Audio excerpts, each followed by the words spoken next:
안녕하세요. 몬스터크루 세암쌤입니다. 오늘 급하게 좀 영상을 켜게 된 이유는 에어부산 서류 발표자가 어제 월요일에 났거든요. 근데 일요일이 데드라인인데 월요일에 합격자가 났다. 이 부분에서 이제 많은 분들이 혼란, 애증, 마상, 불만 여러 가지 감정들이 많이 오가고 있는 것 같고 저희 재학생들부터 단톡방, 저희 오픈 채팅방까지 이 부분에 대해서 좀 다뤄주시면 어떨까라는 말씀을 해주셔서 제가 급하게 영상을 좀 켜봤는데요. 우선 이 혼란스러운 상황을 한번 정리해보고 누가 합격을 했나? 이것도 말씀드릴 수 있고 제 사견 그리고 제가 말씀드릴 수 있는 기업 면접의 기준으로 얘기를 드려보고 그리고 나서 이제 사업자들은 어떻게 해야 될 것인가 이 부분까지 남은 채용은 어떻게 해야 될 것인가까지 한번 고려해서 말씀을 드려보도록 하겠습니다. 우선 제가 생각했을 때 이번 에어부산은 한마디로 정의하면 스피드가 아닐까 하는데 정말 눈 깜짝할 새 서류 발표가 나 있었잖아요. 저희 합격자 단톡방에 말씀해주신 분 중 제일 제가 놀랐던 건 21일 밤 23시까지가 데드라인이었는데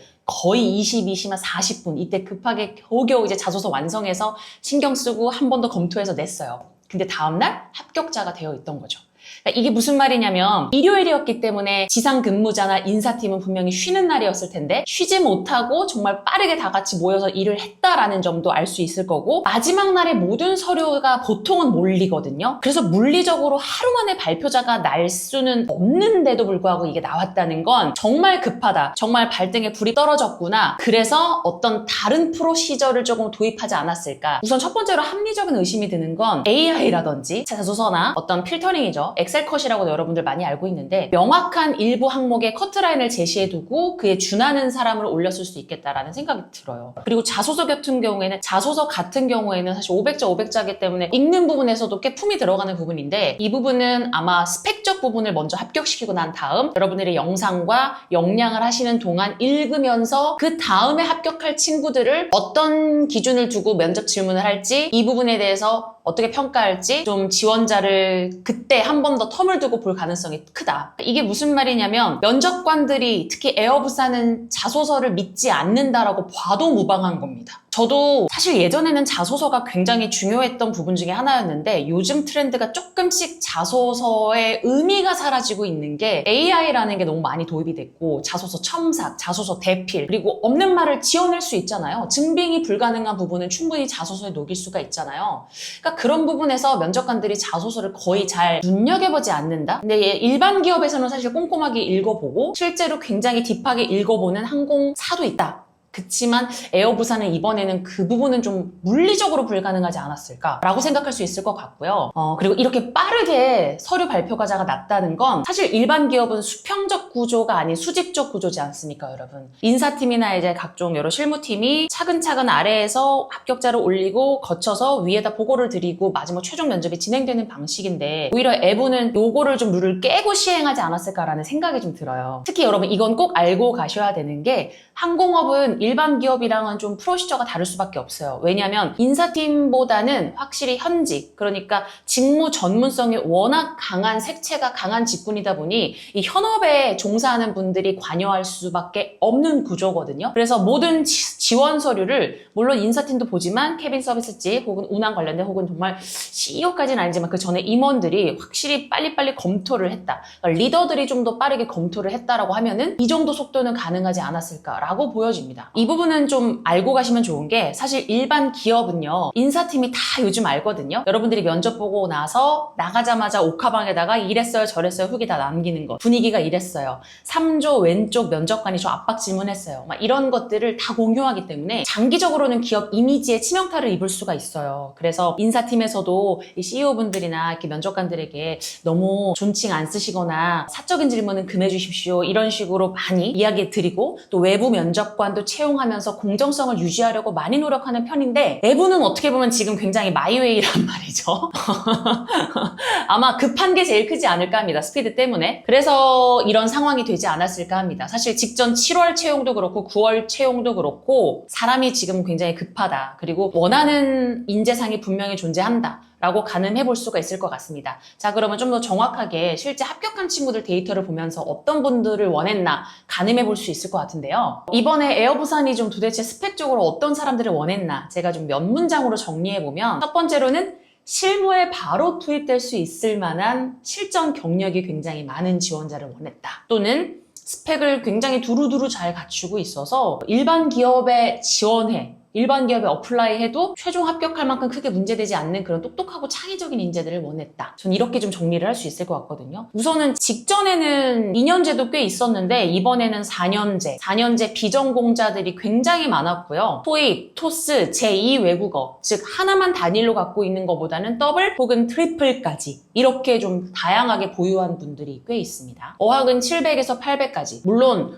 500점대도 있다라는 그런 카더라가 있지만 이건 제가 확인을 하진 못했어요. 그래서 혹시 이 영상을 보시는 분들 저 이 정도 점수인데 합격했어요 라는 분들은 감사히 댓글 달아주시면 너무 좋을 것 같고요. 어쨌든 평균적으로는 에버레이지를 따졌을 땐 700에서 800 그 이상도 수두룩하다. 그리고 나이 궁금하시잖아요. 앞자리가 두 라인 9798보다는 99까지가 거의 커트라인인 것 같습니다. 즉 27까지 금호에 약간 옛날 사고방식에 살짝 좀 더 들어와 있는 것 같은 느낌. 이미 통합을 했고 이 사진이 다 바뀌었지만서도 99, 00, 01, 02 요 나이대가 지금 가장 많은 것으로 보여지고 학점이 되게 눈여겨볼 만해요. 3.5에서 4 이상 분포도에 거의 치우쳐져 있는 것 같습니다. 그러니까 학창시절에 얼마나 성실히 살아왔는지 열심히 했는지 이게 가늠이 되는 친구들을 많이 보는 것 같고요. 그리고 제가 좀 눈여겨본 건 경력이거든요. 뭐 서비스 일도 그렇고 어떤 회사를 다녔던 제2의 중고신입 같은 느낌, 뭐 타직종, 어떤 업무에 대한 경력을 작성하셨던 분들이 많이 합격을 한 것 같습니다. 물론 그 업무가 대단한 업무는 아닐지라도 성실히 살아왔잖아요. 빈틈없이 계속 일을 꾸준히 해왔잖아요. 그런 분들을 많이 합격시킨 것 같더라고요. 오히려 지역은 전혀 문제가 되지 않습니다. 그리고 특히나 자소서도 못 읽었다 보니 내가 서울 사람이지만 부산에서 사는 게 문제 없다라고 자소서에 녹였다 한들 그게 전달이 됐을까 싶어요. 그래서 이번엔 지역 사는 거 크게 문제가 되지 않았을 거다 판단이 됩니다. 제가 이 예부 서류를 좀 보면서 좀 느낀 게 뭐냐면 참 힘들다. 어떤 생각까지 했냐면 제가 만약에 한 10 몇 년 전으로 돌아가서 여러분과 함께 이렇게 준비를 한다면 와 진짜 쉽지 않았겠다라는 생각이 들 정도로 요즘 항공사에서의 채용에 이력, 스펙이 점점 고도화되고 치밀화되고 있는 것 같습니다. 솔직히 말할게요. 제가 현직으로 일했고 사무장으로도 일하면서도 어느 정도 공감을 했던 게 이 부분은 저도 여러분의 편이지만 또 한편으로는 좀 다이렉트로 직설적으로 말할 수 있는 게 허수를 빨리 빼내기 위해서는 이 방법이 사실 맞아요. 왜냐면 성실하게 살아온 사람, 인생을 허송생활 보내지 않게끔 치밀하게 열심히 살아왔는지 그런 친구들을 뽑고 싶어하는 분위기로 계속 바뀌는 것 같아요. 왜냐면 합병 이슈도 있죠. LCC가 점점 경쟁이 과열화되는 상황이잖아요. 조금 더 시키는 대로만 수동적으로 하는 사람보단 능동적이고 긍정적이고 또 그러면서 여러 가지 아이디어나 회사에 기여할 수 있는 부분이 많게 보여지는 사람을 원할 수밖에 없다. 제가 사실 일반 기업에서도 이제 외부 면접관으로 일을 했을 때 블라인드 면접을 했는데도 불구하고 실제 CEO께서 말씀해 주시길 막상 뽑아놓고 보니까 70% 이상이 인서울이더라. 막상 뽑아놓고 보니까 70% 이상이 굉장히 좋은 스펙을 가진 친구들이 많더라 라고 이야기를 하시는 게 대부분 입을 모아서 공통점이 이래요. 잘하는 사람들은 가려도 잘한다죠. 굳이 자소서를 읽지 않아도 어떤 거짓말, 사탕발림, 심지어 요즘 너무 챗GPT가 잘 만들어주잖아요. 그런 가능한 자소서보단 증빙 가능한 증을 믿겠다. 팩트를 믿고 싶다라는 의도로 볼 수가 있을 것 같고요. 그래서 우리는 뭘 해야 되냐? 지금부터 정말 준비하고 계시는 분들은 스펙, 학점, 토익 이런 것들 아직 학생들은 학점 체크할 수 있어요. 2년제 분들도 4년제로 편입을 하던 추가로 2년을 더 듣던 해서 4년 학사 학위를 딸 수 있는 기회가 있잖아요. 혹은 저는 이미 졸업을 했습니다 하시는 분들은 지금부터 어떤 일 관련된, 직무 관련된 것들, 제2외국어, 자격증 이런 것까지 좀 준비를 탄탄히 해주시면 좋을 것 같습니다. 제가 나중에 따로 여러분들이 항공 관련된 그리고 항공사에서 어떤 좋아할 만한 어떤 요즘 트렌드에 맞게끔 공백 기간을 채우면서 일을 하면서 항공사를 준비할 수 있는 그런 플랜 B 궁금해요. 이런 거 제가 따로 준비를 해서 영상을 한번 만들어 보도록 할게요. 어쨌든 다시 정리를 하면 좀 탄탄하게 준비를 하지 않으면 쉽지 않은 게 요즘 항공업계의 서류부터가 빡세다라고 말씀을 드리도록 하겠습니다. 어쨌든 이 어려운 바늘구멍을 뚫은 합격자분들은 이제 역량검사, 영상 촬영하셔야 될 텐데요. 자, 지금부터 합격하신 분들은 어떻게 준비하셔야 되는지 제가 말씀을 드리도록 하겠습니다. 역량검사는 무조건 일관성입니다, 여러분. 그러니까 내 안에 자아가 3개가 있고 4개가 있는 거 아니라 끝까지 지문을 못 풀었다 하더라도 일관성 있게 하시면 진짜 아무 문제가 되지 않습니다. 저도 1시간 동안 잡다를 해봤는데 저도 끝까지 못 푼 문제가 있었고 펜 종이만 해가면서만 했는 것도 있었는데 그래도 일관성 있게 나오면 문제가 안 되더라고요. 그 다음에 PDF 한 장이냐 2장 해야 되냐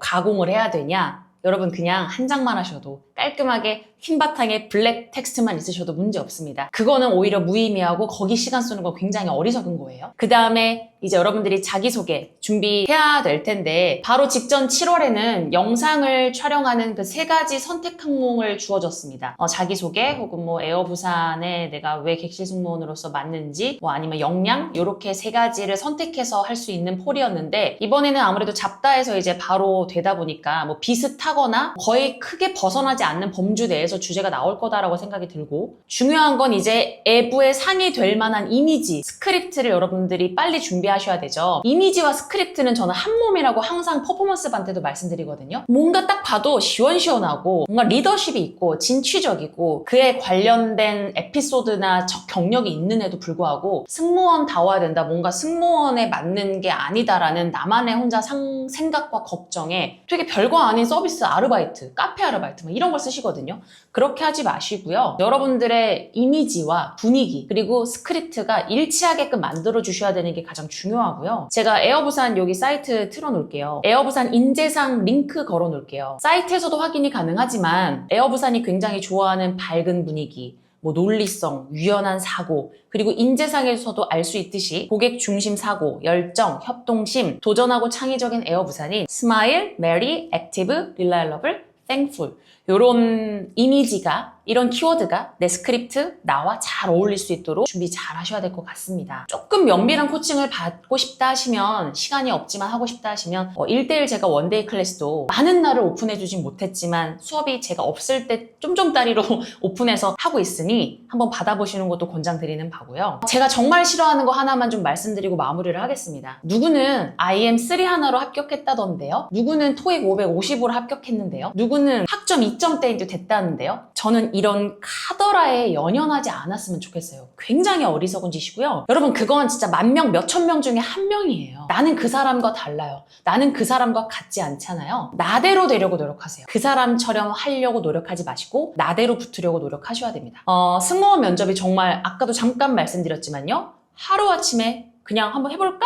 이런 허수에 들어가실 사람이 될 거예요? 아니죠. 찐수에 들어가야 되고 정말 어떤 항공사에서도 뽑고 싶은 사람으로 돼야 되잖아요. 그런 가벼운 마음으로는 절대 이루어지지 않는 아주 어려운 과정이 되었지만 반대로 그 실패를 복귀하고 꾸준히 성장하려고 노력하고 남들의 말에 귀 기울이기보다는 제대로 된 방향성을 가지고 쭉 포기하지 않으신다면 될 수밖에 없는 게 이 업계입니다. 그래서 어느 순간 계속 서류에서 안 되던 사람들이 조금씩 성장하고 깨우치면서 서류는 계속되고 영합은 뭐 식은 죽 먹기로 계속되고 실합, 임합, 최합까지 그 단계가 점점 계속해서 되는 친구들이 대부분이니까 절대 포기하지 마시고 그 단계를 만끽하는 사실 승무원이 되잖아요. 그 과정이 참 즐거웠고 그렇게 열심히 한 과정이 내가 승무원이 되고 나서도 승무원을 그만두고 또 다른 제3의 인생을 꾸려나갈 계획이 있다 하더라도 그때 굉장히 도움이 많이 되니까 여러분들이 인생을 짧게 보지 말고 길게 보시고 준비를 하셨으면 좋겠습니다. 너무 낙심하지 마시고요. 에어부산뿐만 아니라 지금 티웨이도 채용 중이고 대한항공도 났죠? 어제 났죠? 지금 많은 항공사들이 또 하반기 채용을 이뤄낼 거니까 여기에 맞게끔 열심히 준비하셨으면 좋겠습니다. 또 제가 좋은 콘텐츠 들고 인사드리도록 하겠습니다. 고맙습니다.